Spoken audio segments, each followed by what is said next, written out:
It all started with a very simple idea. Tell the stories of how successful middle market CEOs made it to the corner office. I'm Brant Handley, founder and managing director of Resource Options International, or ROI.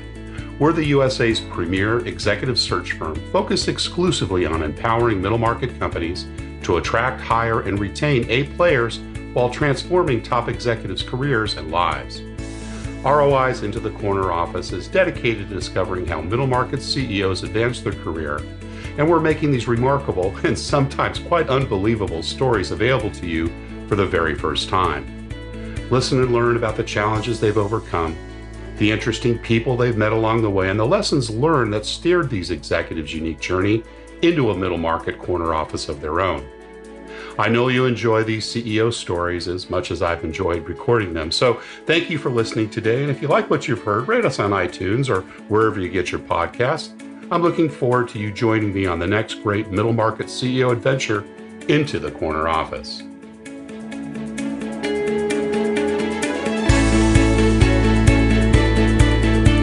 Our guest today is CEO Chris Steffanci. Chris is president and chief executive officer of Columbia Distributing in Seattle, Washington, one of the nation's largest beverage distributing companies. Chris has spent the last 20 years in the wine and beer industry, where he has held senior leadership roles in sales, marketing, and strategy. Chris is a graduate from Plymouth State University in New Hampshire with a Bachelor of Science degree in economics. Chris Steffanci, welcome into the corner office. Thanks so much for having me.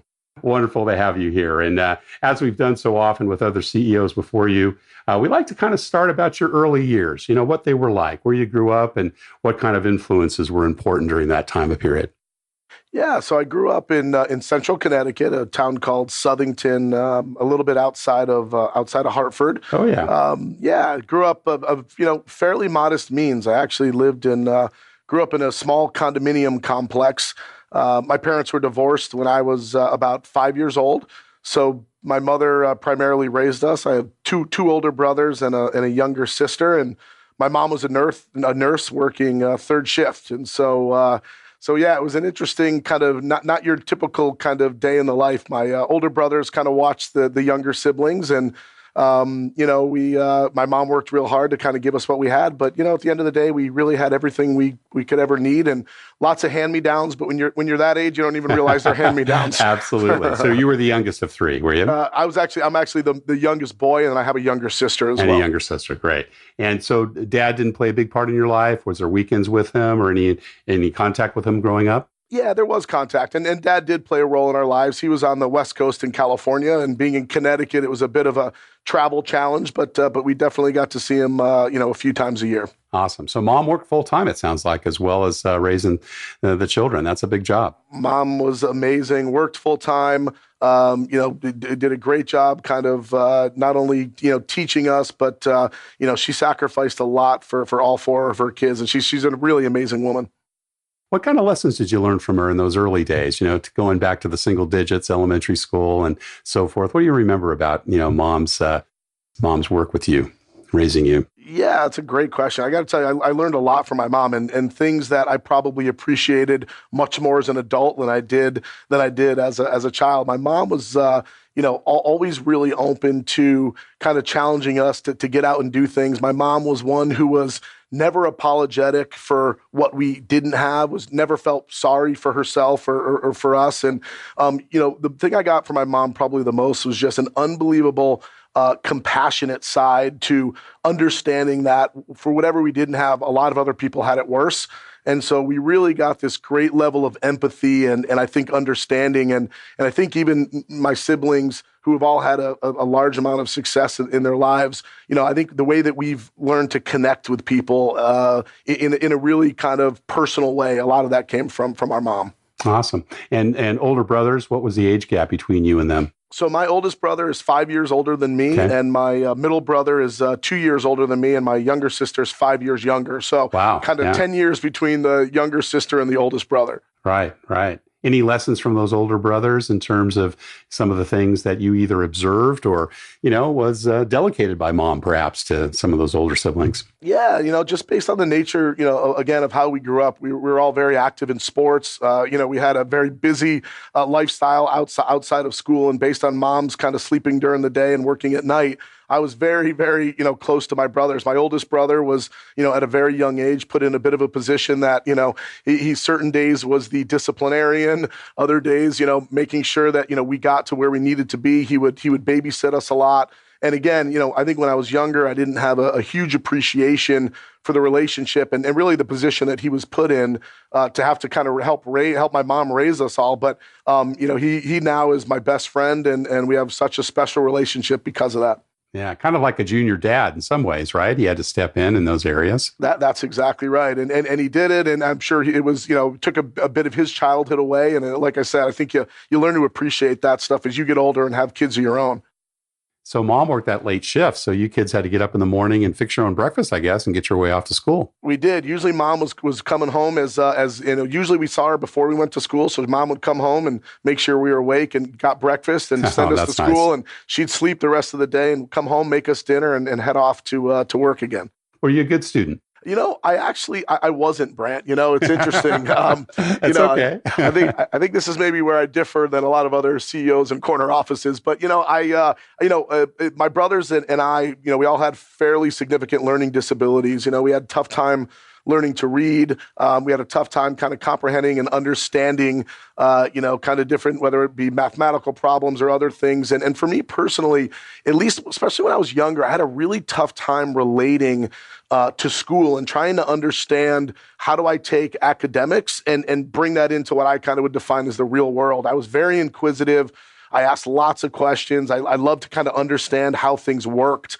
And for me, there was always a little bit of a gap of, I'm spending time working on a lot of these things that I had trouble actually understanding how they were going to relate to what I did. And certainly, again, as I got older, I appreciated that more. But early years for me, and even in high school, I wasn't even sure early on in high school I wanted to go to college. And it was a big challenge. And the irony for me is once I got into college, I pretty much had straight A's through college. Like college to me was engaging. I learned, I understood how you actually take, kind of academics and really bring it into defining what you want to do both career-wise. And a lot of personal maturing for me happened in college that, quite honestly, I didn't have nearly that engagement in junior high and high school. Let's rewind a little bit because I like to go a little deeper there. Was it dyslexia or ADHD? Had you been diagnosed with something, or what was the learning disorder? So it was what we now know as ADHD. Yeah, at that time. Back then it wasn't quite such a... It was just hyperactive kids.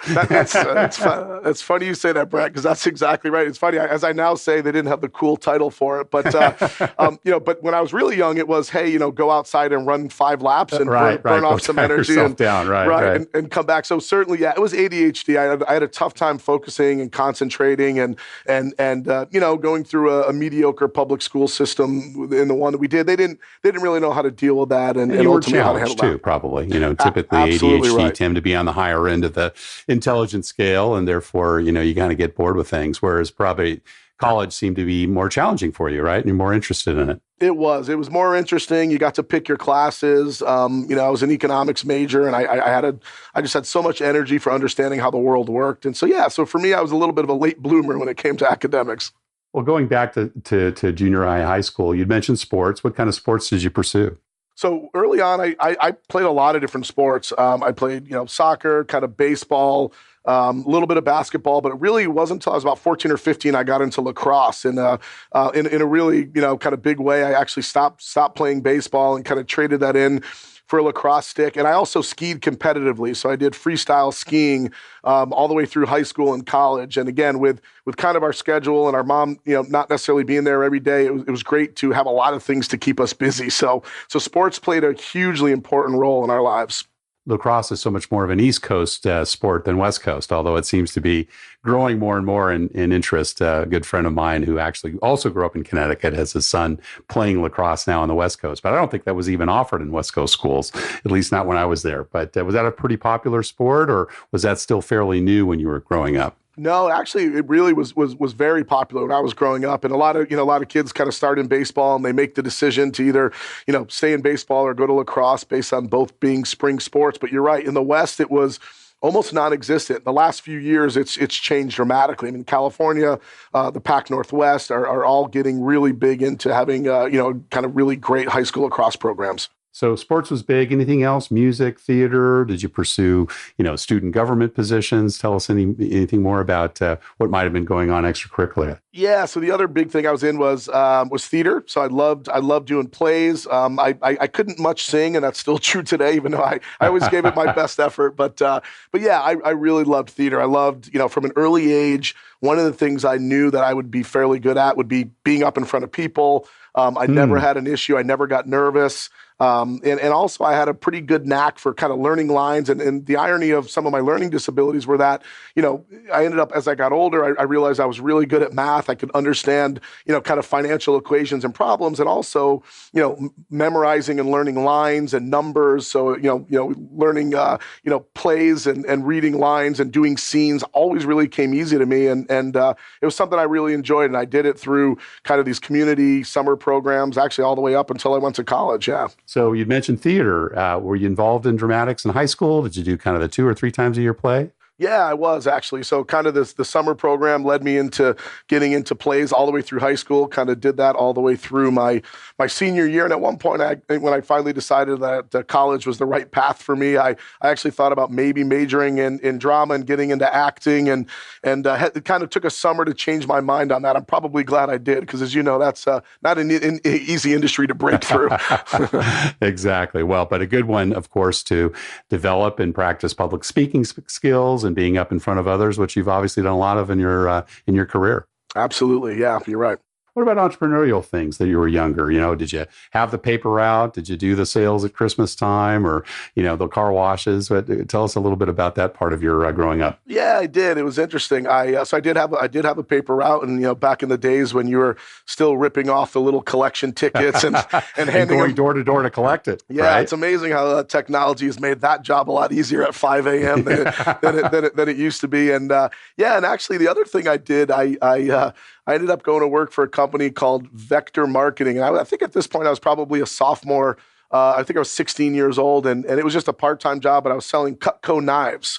So door to door. Door to door, and really, the way they lure you in is you kind of present to your family, and then you get recommendations. And as a 16-year-old, you have a lot of friends and family who feel bad, so they give you their neighbors. And it's funny, I ended up being really good at it. I won Employee of the Month, I think 2 or 3 times, and there's people who actually made careers out of doing that. But I got to tell you, it really taught me a lot around perseverance. And, when one door closes, you got to go knock on the next. And as you know, with a lot of things, it becomes just a game of playing the odds, right? And if you knock on so many doors, eventually you're going to get people to listen to you. And you wear a good, solid, closed-toed shoes, just in case, right? That's right. That was part of the issues later on, as people would call me and telling me they cut themselves. And it's funny, I still have Cutco knives in my own house today, and I still believe they're one of the greatest knife collections ever. Yeah. That's great. Well, you talked about, maybe not going to college at some point. Who kind of influenced you differently? Did mom have something to say about that? Were there other people, your dad? What kind of maybe changed your mind about college being a good idea? Yeah, I mean, that influence certainly came from my dad. My dad went to college, got his bachelor degree, ended up going all the way through to get his doctorate, his PhD. So education importance really came from my dad, and I think it was for me kind of my senior year in high school, and certainly my dad had spent lots of time trying to kind of give us the message of what do you want to do with your life, and college is certainly an avenue to open up a lot of options. And honestly, part of it for me was, I think the final decision for me was around the fact that I wasn't sure at 18 I was ready to take on the world yet in a way that I thought would make a lot of sense. So I thought that, going to college and working my way through school, I bartended my way through college was a way for me to kind of grow and mature. And honestly, at 18, I really didn't know what I wanted to do. Yeah, of course. How many 18-year-olds do? Right, that's right. So was kind of summers with Dad? Is that how it worked out? Spend a couple of weeks there? Yep, exactly. During the summer months? Yeah, we'd spend 2 weeks with Dad in the summer, and usually we'd spend a week over Christmas, and then depending on his schedule for work, he'd make it back to the East Coast a couple times a year. Yeah, nice, great. So, making decisions about college, what did you decide to study, and what were kind of some of the thinkings, around that, and getting your degree in economics? Yeah, the challenge I think with not being a great student and not focusing enough on school and high school, which one of my regrets is I wish I spent a bit more time in high school on school, was the fact that you have limited options, right? So for me, part of it was, where could I go that was a good enough school that I could get what I would, deem a good education. The other thing that was really important to me was, based on kind of my personality and my energy level, I wanted to make sure I could also continue athletics. So I picked a school, Plymouth State. At the time, it was Plymouth State College. Now it's Plymouth State University, up in the middle of the White Mountains in New Hampshire. And for me, it was a couple of things. One, it was a small school, which I kind of needed. I thought I needed a little bit of extra time and attention and help with the academic side. So, unlike a lot of major universities, class sizes were reasonable. You could have a relationship with your professors, which I thought was important. And then the other piece for me was I was able to play. I got recruited from their lacrosse team. I played all 4 years at Plymouth State, and also I continued to ski competitively because there was great ski areas all within about 20 miles of the school, and I ended up being Berkshires and everything else up there. I ended up being the captain of my lacrosse team both my junior and senior year. Awesome. Were you recruited there, or were you a walk-on? I actually ended up being a walk-on. So I again, trying to figure out what school I was going to be able to get into. I spent more time on making sure I could get in. And then, I went and met the lacrosse coach. And I remember he said to me, well, we'll look at you. And it was a Division III school. So not that they were offering scholarships, but I came out for 1 day of practice. And fortunately, I made the team and worked hard. And it was fun. And it really played a really important role in my life at that point. You said earlier that, you kind of kicked in college and became a better student. What kind of clicked for you there? I think the fact that, part of it, I think, was maturity. I think I was, being a bit older and having an understanding of kind of what I wanted to do, at least knowing that I wanted to be out and have a career, and even I didn't know what it was at that point. So part of it for me was I really feel like that the interest level in the classes that I took, I loved economics because I loved to try to understand how money flowed, how the world worked, the influence of kind of international business and international policies and their relationship back to the U.S. So there's a lot of things that really interest me. And again, I was fortunate enough to have a curriculum that I got to build with things that I just thought really made sense. And fortunately, I was really lucky. I had some great professors. And again, being in classrooms of 20 or 30 students in college is not the norm. But being able to connect with your professors and being able to ask inquisitive questions and spend time after class, really following up on things for me, they engaged me in a way that I think allowed me to kind of prosper in that environment. Yeah, those smaller liberal arts colleges really have that ability, don't they? They really do. Yeah. And it worked out. And I'm not sure I would have done nearly as well if I was in a bigger university. Right. Kind of get lost in the flow. Right. So you worked for some great companies. We've heard about that through your bio. What was your first job right out of college? So first job out of college, actually, I worked for a company that at the time was called South Beach Beverage Company, and it's now known today as Sobe. So you may have seen it. It's the drink with the lizard on it. Yeah, that's right. Yeah, know it well. Great product. So ironically, I actually got recruited to go work for Gallo Wine. One of the things I did in summer jobs during college was I was a merchandiser for a beer distributor in California. And ironically, I'm obviously in that industry today, but really I would go and I would straighten out shelves and dust and build displays. And so when I graduated college, it was something I was comfortable and familiar with. I reached out to a few employers in the beverage industry. Gallo Wine had a great selling program and sales training program that was kind of revered and still is today in the industry. I was able to get a job with them, but the job didn't start for 5 months. So I had a gap between the time I graduated college before what I thought was kind of my first career job. And I had an opportunity to work for South Beach Beverage Company, and I literally had a van. I had cases of product in the back. I was, I think, the third employee, and they said, go to every deli and gas station you can, walk in. We have nothing to give you other than you just got to sell the product. And literally, I went out every day and banged on doors, tried to get the gas stations to bring in the product. I would set the shelves. I would do samplings. I was on the radio promoting it. It was just a perfect job for somebody who has a lot of ambition and not a lot of guidance, but that was actually good at the time because when I went Well, to you had your knife sales experience, right? I So did. you knew how to knock on doors. I did. It was the same. It was. And then when I went to Gallo, it was very different, very formal training, really an incredibly run organization, some of the And best you worked training. for Gallo on the East Coast, right? Because I know they're Modesto based. I did. Yeah, I worked for them in Connecticut. One of their distributing operations. Correct. Yep. But tell us about the first time, or what do you remember about when you first started managing people? I first started managing people at Gallo, and it was only about 2 years after I started, and kind of the way their management training program works is you get to do a lot of different things, and they put you in a lot of different jobs. And I think the biggest challenge for me, I think I was about 24 years old, 2 years out of college when I first started managing my team. And at that point, the team was seasoned sales veterans. I mean, some of these folks were working at our distributor for 15 or 20 years. And I was nervous. I'm sure it came across that way. And and I learned a lot. And the thing I probably learned the most was it was amazing how much learning is really kind of a two-way flow of information. And I think something that stuck with me my entire career is you can learn as much from the people who work for you, as much as you can teach them, they can teach you. And I think you just have to be open-minded and really learn how to kind of flex your style. And one of the things I realized early on is people need to be managed very differently, and different things motivate different people. And I think if you can understand that early on and know that you can't kind of have one specific leadership style approach. Exactly. Yeah. And I learned that early on, and a lot of it was some really tough lessons. Because I'll tell you, for someone in his mid-20s, that's a really important lesson. I think it took me another decade before I came across that one. So was that something you learned by observing others? Was it a boss or a mentor?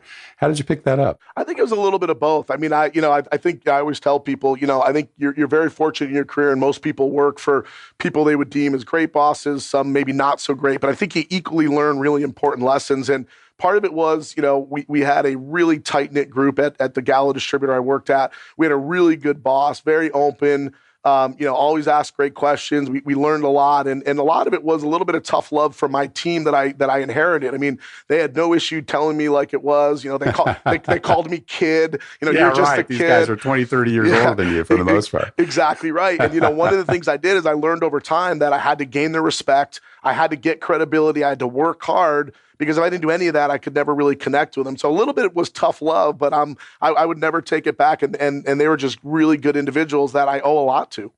What were some of your other kind of early leadership lessons?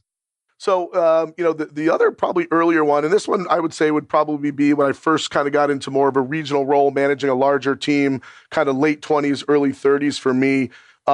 Was around, always trying to be humble and modest. And I really learned some tough lessons at those times around how do you hire a team of people that make you better and the company better. And I think, Brant, some of the challenges I see, and I even see it today with senior leaders, is, everybody to a certain degree, has confidence and ego always plays a role. And I think as you get in bigger roles, and one of the things I learned at those times for me was, how do you surround yourself with people who are not of similar thought and diversity of thinking? And honestly, how do you hire people who are better than you and smarter than you, and people that add a complete different value? And I think a lot of times when you have that mentality, people get intimidated, like, do I want to be stood up? Is somebody going to look smarter than me? And I think, as I kind of moved through my career, I appreciated that so much more. And people always ask me today, kind of how'd you get to where you are today? And it's because I've had unbelievable people working for me, and they've made me better, and in turn I was able to help them and promote them. And I think for me, those are the really important lessons. And there's a word that's never really used a lot in leadership style, and for me, it's vulnerability. Because a lot of times, people see that as a sign of weakness, and vulnerability to me is such an important leadership capability that's usually never discussed very often. Because when you're vulnerable, it allows you to let people in and see a different side of you. And really, leadership is all about connecting with people, right? It's about creating a vision, and yes, there's strategy, and you want to deliver great results. But at the end of the day, in engaging an organization and the employees and making a great work environment is really, I believe, what drives a lot of success. And those are the things I learned really early on. Chris, what about some of the past bosses you've had? What are some of the lessons you've learned from them over the years? Yeah, I think a lot of that, for me was around kind of, the leadership, flexing leadership style I talked about earlier. I've worked for people who would micromanage, every detail. I've worked for people who said, here you go, here's what you need to do, and talk to me in 3 months. So I really learned, and like I said earlier, I learned as much from what I would say bosses maybe that didn't fit my style, because you know what, they might not have been a bad boss, they might have just been bad for me, and so that was really important for me to understand my style, and again, I think I spent a lot of time trying to understand the needs of our team and the people who have worked for me in the past to make sure that I'm giving them what they need, and everybody needs different things. So I learned a lot of that I've had incredible bosses, but what I learned over time is they were incredible because they knew how to manage me. Somebody else may not have thought they were nearly as incredible. And so it just kind of reinforced the fact that, you need to find a creative way to get the best out of your team. And to your point, it's not always a cookie cutter approach. How would you say your leadership style has evolved over time, from your time in those early days in sales positions to, now in your corner office? Yeah, I think for me, the most was probably, and going back to a little bit about, ego, I think early on in my career, especially as you're younger in your career and you start to get into bigger, more senior roles, especially at a younger age. Right. I think for me, what's changed the most is back then, I always wanted to make sure that, I kind of came in overly prepared in the meeting. I wanted to make sure everybody knew that I had everything figured out.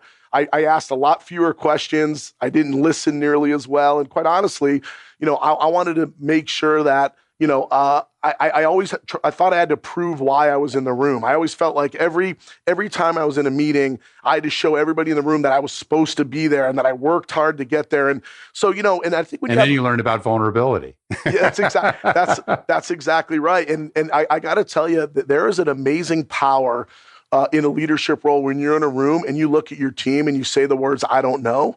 And as simple as it sounds, it's powerful, right? Because, yes, you need to, again, set really clear vision and strategy as a leader, and you want to have confidence. You want people to have confidence that you know how to run a business. But at the same time, I think there's this, incredible feeling of relief with your team when sometimes you go, you know what, I don't know the answer to that, but you know what, we have a group of really smart people, and we can figure that out. And so the power, I think now for me of coming into a meeting and really listening and engaging my team. And I mean, I take such a sense of pride in watching people grow and develop and flourish.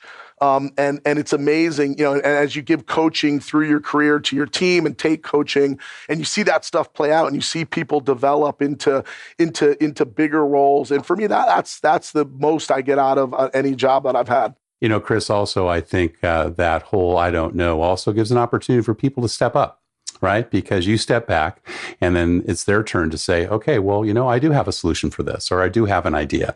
And they feel probably a little more encouraged and maybe a little less frightened themselves to talk about their ideas. I think you're absolutely right, Brad. And it gives people a chance that, maybe they haven't had in the past. And you're right. And it showcases talent. And also, again, 9 times out of 10, you're going to come out with a lot better idea with more input than what you had going in.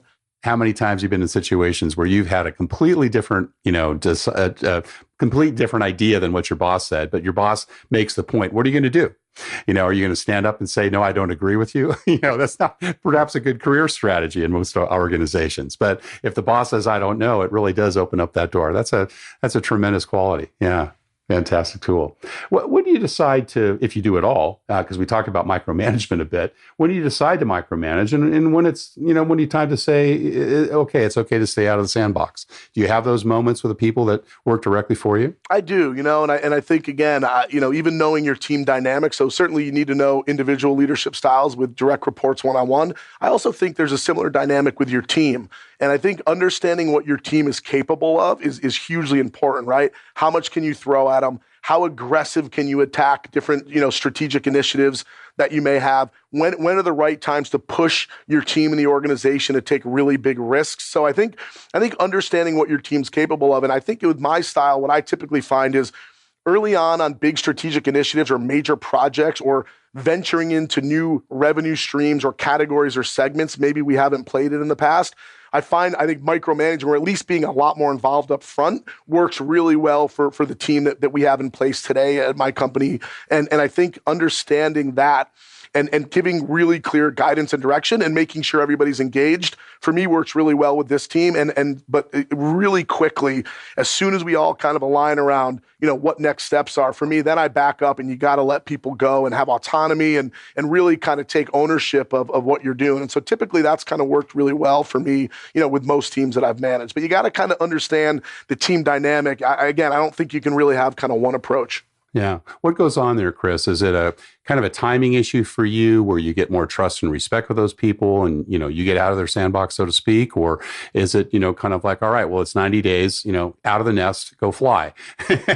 How do you kind of make that decision to get out of the sandbox, so to speak, or get out of their lane? Yeah, again, I think it's a little bit of both. Trust, and again, another word that's not used a ton. I mean, everybody has it on their wall on a vision statement or on core values, but trust is hugely important. And I think, I think understanding, again, capabilities of people. And you're right, when you provide autonomy, you tell somebody to kind of go run, it really shows a high level of trust. And for me, that's really important. I think there is times when you need to kind of push people in a direction to go take on a bit more to help build their confidence. But again, I think depending on the project or where you're at, I think you need to offer trust a lot earlier than maybe kind of typically in a personal relationship where it takes a long time. I mean, for me, showing people that you have trust in them, even if it's early on, I think allows them to excel. And again, it builds confidence, right? And a lot of things in business and work is, are you comfortable in your ability to deliver? And if everybody around you, is telling you, and giving you confidence in that, I think it makes it a lot easier. It comes back to trust and credibility.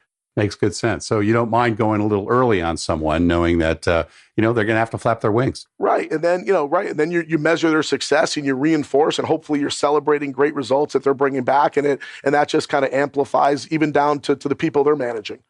You've worked for some great companies, Heineken, Gallo, Pabst. They've all had pretty unique cultures too. Heineken with its Dutch tradition, Pabst, of course, very American. Gallo, very heavily influenced by those two Italian brothers that came over and got things started. Yes, what are your thoughts about building a company culture, particularly where you are today? Yeah, I think culture is probably the most important thing in the success of an organization. I know in our company now, we talk about really two things. We talk about the fact that we have two of the greatest assets, and it's people and brands. And in the nature of the industry we're in, that's what matters the most. But, company culture is hugely important. And I think one of the things I've learned over time, and I think early on in my career, I thought if you set the right vision and you told people what you wanted the company to look like, and you tried to force kind of cultural norms down from an executive level or an exec team, I thought that was kind of the right way to do it. And I got to tell you, Brent, what I've learned over time is culture takes on a life of its own, right? And it's really driving the behaviors of the organization that you believe will ultimately, allow you to be successful. And I think one of the things we've done a really good job of here at Columbia, and we are an organization that's spread out over 3 states. So it's not like you can run into everybody and impact that every day. But one of the things we really try to do is take ownership of kind of what we call our subcultures. Whether you're in California or our Oregon business or Washington, there's all these great cultural norms. And what we decided to do is look at it a little bit different to say, how do we take the best of what our organization has? So kind of how do you take these subcultures and actually mold that up to create an overall company culture? And we spend a lot of time talking about this. We have a culture committee made up of all different geographies and levels in our organization. We actually have a full-time culture manager who really kind of plays liaison to make sure that, we have 3,500 employees. And how do you make sure that every employee feels like they're being heard when, you only have a limited, small executive team that can't be everywhere all the time. But culture to me is just hugely important in the success of an organization and making a great work environment. Does that culture manager report into you or into your head of the people or the HR organization? Yeah, actually, it reports into our head of HR. And so she's very connected in, and she actually used to work for me. So she also has I have a great relationship. She always knows that I'm available whenever she needs me. It would seem to be that would be important. I'm glad to hear that because, it is in our practice as well. One of the things we focus on is in really ensuring we understand that culture of the company before we begin on a project. And it's typically the CEO or the board or the founder, or the owner, that really does kind of set the stage for that. And it's good to hear that you've got that direct connections. What's unusual? If we were to ask her today, what would she say was unusual about your culture at Columbia? I think what she would say is our ability to connect. As I said earlier, one of our biggest challenges is just geographically, we're so spread out amongst 3 states. We have 13 different branches and offices. And I think what she would say is unique is we have found really creative ways through social media, WebExes, ways that we engage, awards ceremonies, and employee engagement, that actually this company feels like it's really connected. So for being a large organization, one of the things we pride ourselves on is we're nimble, we can move fairly quick in the marketplace, and I feel like employees feel like they're connected to something bigger, even though if they're not in kind of quote unquote headquarters. Yeah, that's awesome. What do you look for when you're making bets on the people you invest in? Gosh, you've got 3,600 employees. I know you probably don't get involved in a lot of the hiring, but what are some of the core principles that are important at Columbia? I mean, honestly, for me, the 2 things, and I think this is true if you're hiring an entry-level position or even a senior leadership position. The 2 things that are most important for me, Brent, are work ethic and attitude. I think those things are so hugely important. And again, you don't need a PhD to have those 2 things, right? And certainly, education and kind of experience also plays an important role. But for us, those are 2 things that are critically important because it also is a cultural identifier for us, meaning we want to make sure that people are going to come in and 2 things. One is, do they fit into the culture we already have? And 2 is, can they actually add and make our culture better, right? We don't want to force fit. We want people to bring new ideas. And again, our culture is living and breathing and always evolving. But for me, if I were to just in a nutshell, work ethic and attitude are so hugely important because it drives culture. And those are things that we spend a lot of time with any candidate we bring in talking about. Attitude's pretty straightforward. Double click a little bit for us on work ethic. What do you mean by that? I think just people's work style, right? And ultimately understanding how they work. And again, you talk about a lot of changes, in technology and the way that people work today, obviously with technology changes and social media and whether you need to actually be at an office space. So the work ethic for me is not necessarily how hard somebody works. It's much more around understanding their work style. Again, it goes back to culture, right? So if somebody feels like, they can work from home in a given job, is that what they would prefer? Can they work in an environment where there's offices and cubes? And so I think part of this is really mirroring up, how do you get the most out of somebody when they're here at their job? And how do you set it up? And it could be as simple things. It's funny for us, we just employed a dog policy, a pet policy that, once a month we let employees bring their dog. But it's little things that maybe at the end of the day, you think may not add a lot of value. But for us, it's work environment is hugely important. So work ethic for us is really around how do we engage you in a way and put you in an environment that gets the most out of you and where you're also the most satisfied. How do you interview and hire, Chris?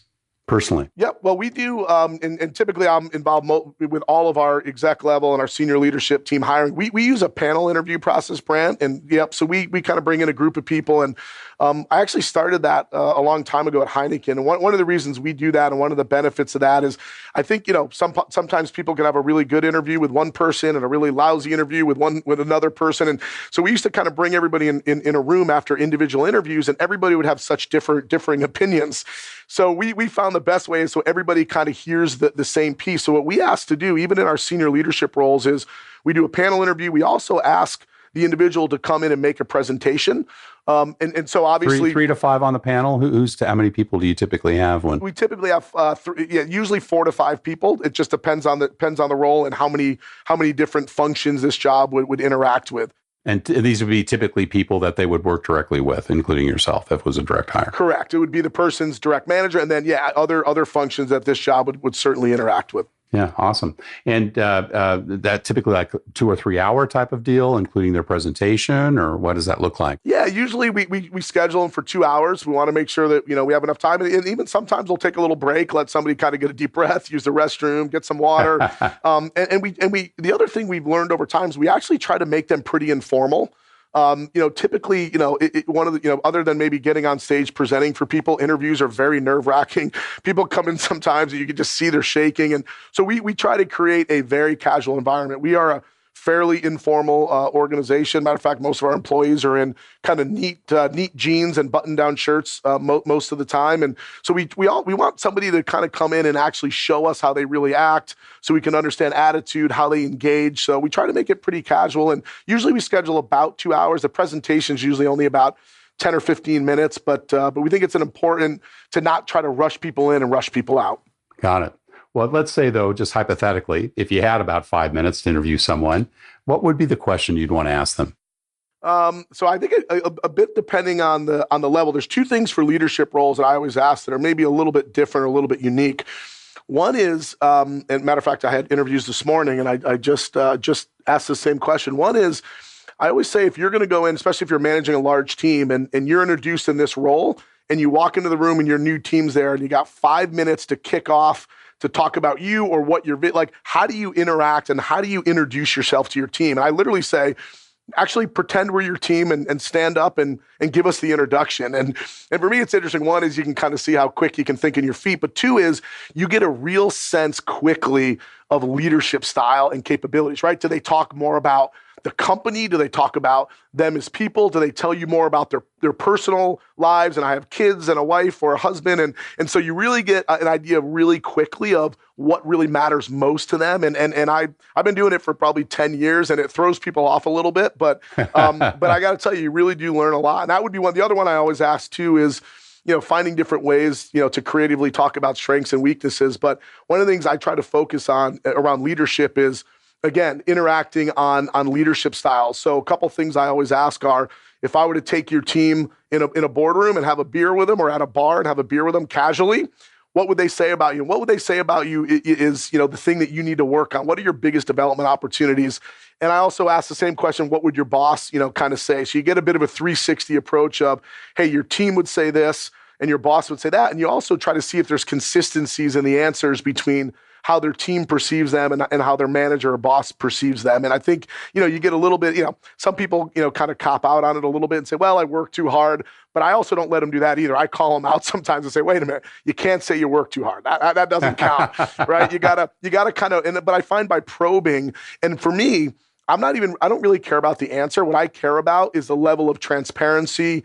Are they being honest? And some people will tell you things that you're like, wow, I have people in our panel saying, I would have never said that in an interview. And my takeaway is, I love that they said it. It shows they're self-aware, right? And self-awareness is huge. And, they're honest. And for me, I'll take that over, somebody kind of coming up with a fake made-up answer any day of the week. You got Vulnerability it. Exactly right. Does anyone ever say in that first question, I would ask them questions, right? And kind of engage in that way. Do you ever get that? That was kind of the first thing that came to my mind.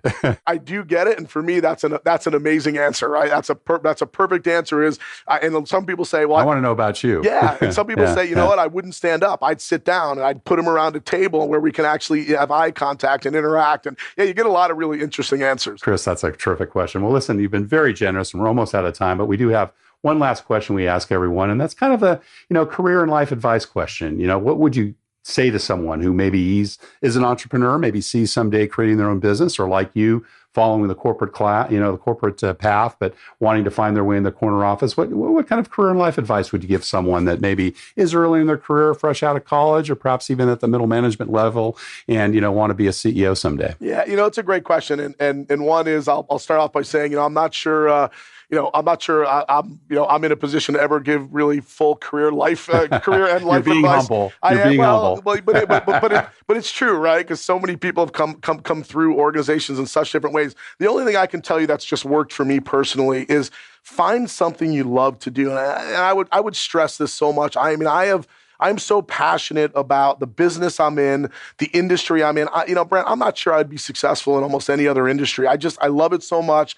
And I love the people part of the business environment. I think if you can find something that motivates you, that you're passionate, I always say to people, if you can wake up every morning and be excited about what you do. And listen, we all have bad days. Certainly I've had lots of bad days over my career, but at the end of the day, if you love what you do, you surround yourself with great people and you're passionate, there's nothing more that you could want, I think, in being satisfied in your career. And it doesn't necessarily matter what your title is or what level you get to. If you love what you do, you're always going to excel. And the converse to that is, especially early in your career, put the financial stuff aside. And it's really, really hard to do because, growing up as I did, and there's a lot of people do, you're thinking, how can I afford a house? How can I afford tuition? And they're all really important issues. And I think early in your career, especially, take time to really find something you love to do. And I promise you the money and the financial side will come because you're going to be really successful and really good at it.